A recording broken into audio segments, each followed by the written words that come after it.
नवरात्रि यानी वो 9 दिन जब शक्ति की पूजा की जाती है, जिसे देवी के रूप में मान्यता दी गई है। वो शक्ति जिसे देवताओं के महिला रूपी अवतार में देखा जाता है। दुर्गा के जन्म से लेकर उनके युद्ध में विजय पाने तक शक्ति के अनेक रूपों के बारे में हिंदू शास्त्र बताते हैं। लेकिन क्या आप जानते हैं कि जिस नवरात्रि में हम दुर्गा पूजा करते हैं उससे जुड़ी मान्यताएं क्या हैं? क्यों कन्या पूजा की जाती है? कैसे देवी का जन्म हुआ और क्यों दुर्गा की सवारी शेर है? 1. कैसे हुआ देवी का जन्म? देवी का जन्म सबसे पहले दुर्गा के रूप में ही माना जाता है, जिसे राक्षस महिषासुर का वध करने के लिए जन्म दिया गया था और यही कारण है कि उन्हें महिषासुर मर्दनी भी कहा जाता है। पौराणिक कथाओं के अनुसार देवताओं को भगाकर महिषासुर ने स्वर्ग पर कब्जा कर लिया था। तब सभी देवता मिलकर त्रिमूर्ति के पास गए थे। ब्रह्मा, विष्णु और शिव ने अपने शरीर की ऊर्जा से एक आकृति बनाई और सभी देवताओं ने अपनी शक्तियां उस आकृति में डाली। इसीलिए दुर्गा को शक्ति भी कहा जाता है। दुर्गा की छवि बेहद सौम्य और आकर्षक थी और उनके कई हाथ थे। क्योंकि सभी देवताओं ने मिलकर उन्हें शक्ति दी, इसलिए वो सबसे ताकतवर भगवान मानी जाती हैं। उन्हें शिव का त्रिशूल मिला, विष्णु का चक्र, ब्रह्मा का कमल, वायुदेव से उन्हें नाक मिली, हिमावंत पर्वतों के देवता से कपड़े, धनुष और शेर मिला और ऐसे एक एक कर शक्तियों से वो दुर्गा बनी और युद्ध के लिए तैयार हुई।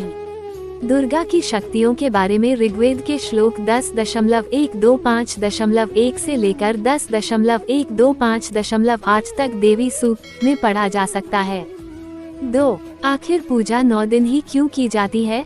जब दुर्गा या देवी ने महिषासुर पर हमला किया और एक एक कर दैत्यों को मारना शुरू किया, तब भैंसे का रूप धारण करने वाले महिषासुर को मारने के लिए उन्हें 9 दिन लगे। इसलिए नवरात्रि को 9 दिन मनाया जाता है।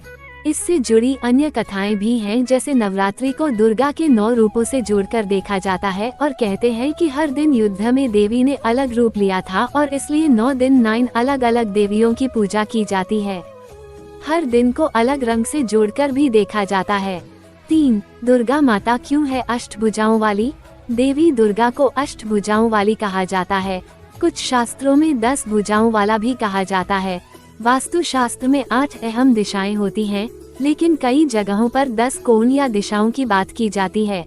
इनमें है प्राची पूर्व, प्रतीची पश्चिम, उदीची उत्तर, अवाची दक्षिण, ईशान नॉर्थ ईस्ट, अग्निया साउथ ईस्ट, नैऋत्य साउथ वेस्ट, वायु नॉर्थ वेस्ट, ऊर्ध्व आकाश की ओर, अधरस्थ पाताल की ओर।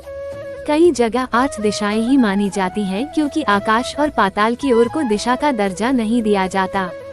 हिंदू शास्त्रों के अनुसार ऐसा माना गया है कि देवी दुर्गा हर दिशा से अपने भक्तों की रक्षा करती हैं और यही कारण है कि उनकी 8 भुजाएं हैं जो 8 दिशाओं में काम करती हैं। 4.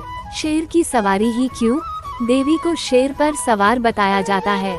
दुर्गा का वाहन शेर है और इसे अतुल्य शक्ति से जोड़कर देखा जाता है। ऐसा माना जाता है कि शेर पर सवार होकर दुर्गा माँ दुख और बुराई का अंत करती हैं। 5. दुर्गा को त्र्यंबके क्यों कहा जाता है? दुर्गा को त्र्यंबके कहा जाता है, यानी 3 आँखों वाली। शिव भी त्रिनेत्र कहलाए हैं, जिनकी 3 आँखें थी। दुर्गा को शिव का ही आधा रूप माना जाता है, जिसे शक्ति भी कहा जाता है। दुर्गा की 3 आँखें अग्नि, सूर्य और चंद्र का प्रतीक मानी जाती हैं। 6. दुर्गा की पूजा के लिए 108 मंत्रों का जाप क्यों होता है? नवरात्रि को दुर्गा पूजा के नाम से भी जाना जाता है।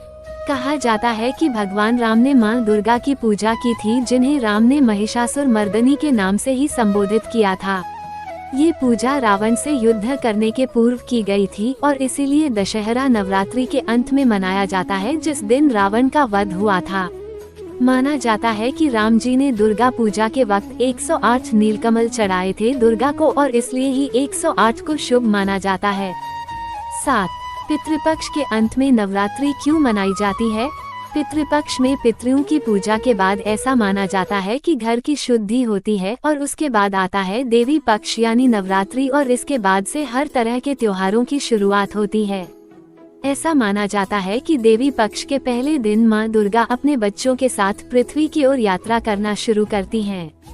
8. क्यों ली जाती है तवायफ के घर की मिट्टी? इस प्रथा से जुड़ी मान्यता ये है कि तवायफ के घर जाने से पहले एक पुरुष अपनी सारी अच्छाइयाँ और पवित्रता उसके आंगन में छोड़कर ही अंदर जाता है, और यही कारण है कि तवायफ के आंगन की मिट्टी बहुत पवित्र हो जाती है। इसी मिट्टी को मिलाकर दुर्गा की मूर्ति बनती है। 9. कन्या पूजन या कुमारी पूजन क्यों होता है? कन्याओं को देवी का रूप माना जाता है और उन्हें सबसे पवित्र माना जाता है जब तक उनकी माहवारी शुरू नहीं होती, क्योंकि नवरात्रि को देवी यानी महिला रूप को पूजने के लिए मनाई जाती है, इसीलिए इसे छोटी कन्याओं को इससे जोड़ा जाता है। असल में ये पूजा स्वामी विवेकानंद ने 1901 में बेलूर मठ में शुरू की थी। इसे दुर्गा की शक्ति से जोड़कर भी देखा जाता है।